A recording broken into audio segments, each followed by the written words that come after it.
Greetings, I'm Dr. Akhu, the Inner Peace Doctor. Welcome to today's Mindshift meditation. Ursula Burns, the former CEO of Xerox, said, "I didn't learn to be quiet when I had an opinion.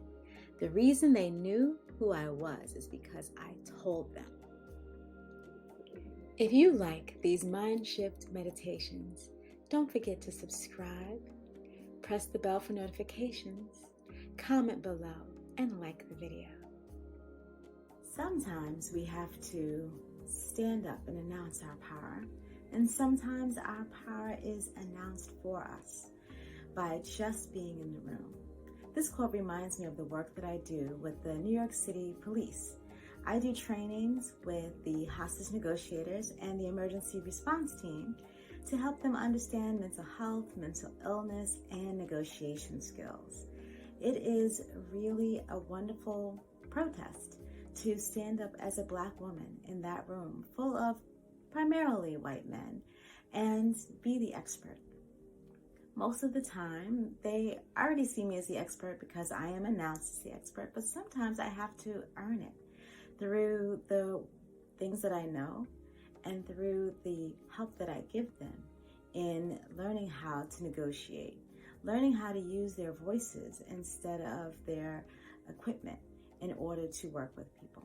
It is one of the coolest things that I get to do as a psychologist, not only in helping people learn how to do their jobs better, but as my personal protest for making sure that these men, especially ones in the room that are not of color, these men take me, a Black woman, as an authority and learn from me things that will help them better serve our community.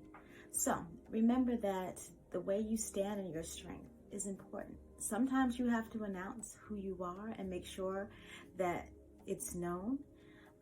I know that sometimes that can be hard for us as Black women. So meet up with others and practice. Figure out how to say it.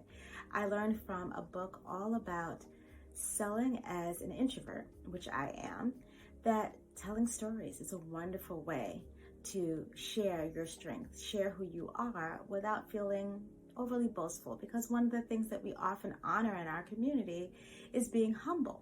But how do we find that right balance? So practice with friends, practice with colleagues, finding the stories that you tell that help you show who you are, the strength that you have, without being boastful. You'll find a story that says, when I was back at so-and-so college, this is how we handle things. Now you've announced that you went to so-and-so college, if that's important. Or find a story like I just did last week when I was training with the New York City Police. I was really able to help them shift from focusing on getting people to just change their behavior to understanding that things have to go slow and you have to use your voice tools. It was so much fun watching these big police officers start out telling people to, open the door and do this and that, and move to asking them what's happening, what's going on, reflecting their feelings.